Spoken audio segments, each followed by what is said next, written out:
Hello, आज मी तुम्हाला पिकलेल्या केळ्यापासून सांदण बनवून दाखवणार आहे. याला आपण केकही म्हणू शकतो किंवा कोकणी भाषेमध्ये मोकळंही म्हणू शकतो. तर अतिशय साधी रेसिपी आहे ही आणि घरच्या साहित्यात बनणारी अशी ही रेसिपी आहे. तर चला आता आपण सांदण कसं बनवायचं ते बघूया. आता आपल्याला केळ्यांचं सांदण बनवायचं आहे ना, त्याच्यासाठी ही पिकलेली केळी मी घेतलेली आहेत 4. आता ही बघा किती पिकलेली आहेत, ती भरपूर पिकलेली केळी घ्यायची आपण.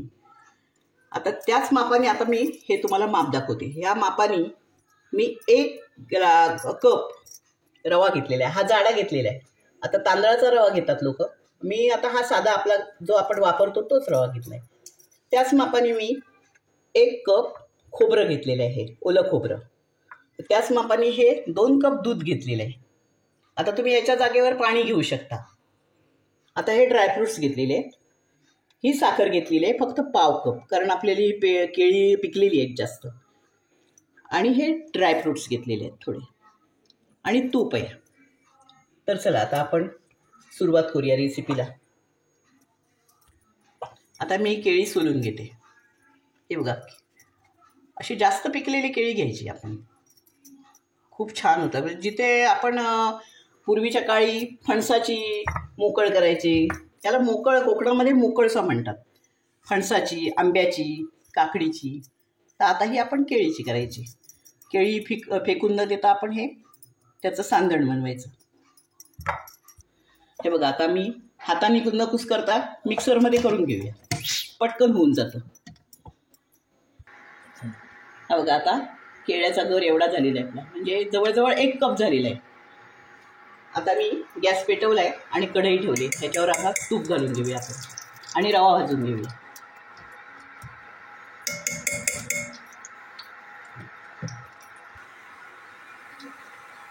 आता आपलं तूप तापलेलं आहे. आता रवा भाजून घेऊया आपण मीडियम गॅसवर. चांगला तांबूस होईपर्यंत भाजून घ्यायचं आपल्याला. हे बघा, हे आता चांगलं भाजलं जातं आहे. ह्याच्यामध्ये आता आपण ड्रायफ्रूट्स घालून घेऊया लगेच, म्हणजे ते भाजले जातील चांगले. हे बघा, आता चांगलं झालेलं आहे खरपूस एकदम. आणि आता मी गॅस बंद केला. हे बघा, आता हे थोडंसं गार झालं आहे. आता ह्याच्यामध्ये थोडंसं मीठ टाकायचं आपण, जास्त नाही टाकायचं नावाला. मिठाने चव चांगली येते. आता ह्याच्यामध्ये हे खोबरं टाकून घेऊया आपण.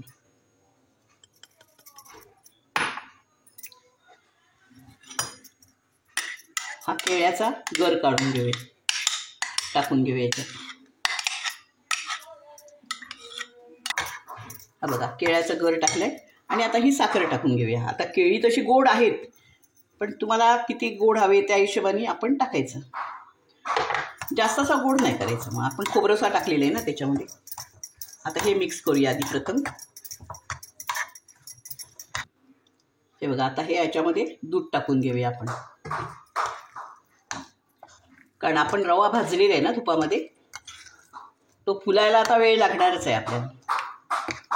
आता जवळजवळ अर्धा तास आपण त्याला भिजत ठेवायचं. हे बघा, आता मिक्स करून ठेवलेलं आहे मी. आता हे बघूया आपण घट्ट झाल्यावर मग हे थोडंसं उरलेलं दूध आहे ते आपण नंतर घालू त्याच्यात.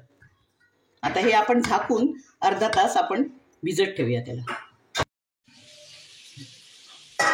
हे बघा, आता ह्याला अर्धा तास झाला आहे. हे बघा, हे चांगलं फुललं आहे. आता ह्याला मला वाटते दूध घालायची आवश्यकता नाही मला. आता 1.5 ग्लास मला दूध, 1.5-2 ग्लास दूध मला घालायला लागले कप. आता ह्याच्यामध्ये आपण वेलची पावडर घालून घेऊया.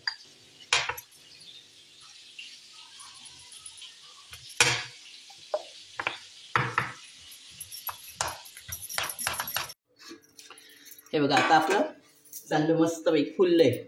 रवा संपूर्ण फुलला आहे. आता आपण सगळं टाकलेलं आहे. फक्त मी आता ह्याच्यामध्ये थोडासा कलर टाकणार आहे, येल्लो कलर थोडासा आपण टाकूया.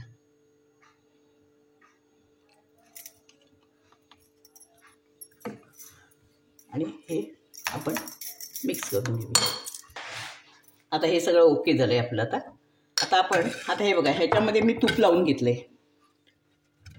ह्याच्यात हे बघा,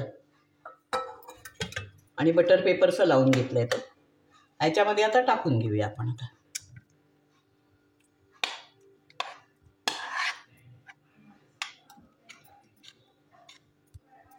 हे बघा, आता लावून घेतलंय मी, आणि ह्याच्यावर आपण आता ड्रायफ्रुट्स टाकून घेऊया. थोडे लावून टाकून घ्यायचे आपण, नंतर टाकले तरी चालू शकतात.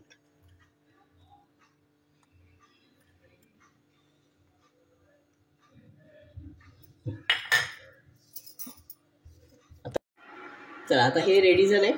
आता हे बघा, मी पाणी बॉईल करून घेतलेलं आहे, आणि ह्याच्यामध्ये आपण आता 25 ते 30 मिनिटासाठी आपण आता ह्याला वाफवून घेऊया.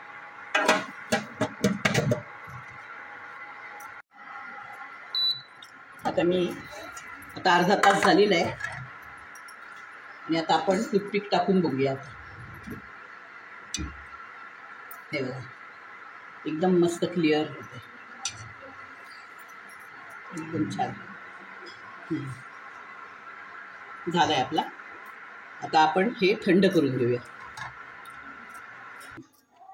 हा बघा किती स्पंजी झालं, एकदम मस्त, एकदम छान झालं आहे. म्हणजे हे आपण वाफवून घेतलेलं आहे. आता तुम्ही बेक करायचं असेल तर बेकही करू शकता तुम्ही. हे बघा, आता एकदम थंड झालेलं आहे. आता ह्याला आपण उलटं करून घेऊया.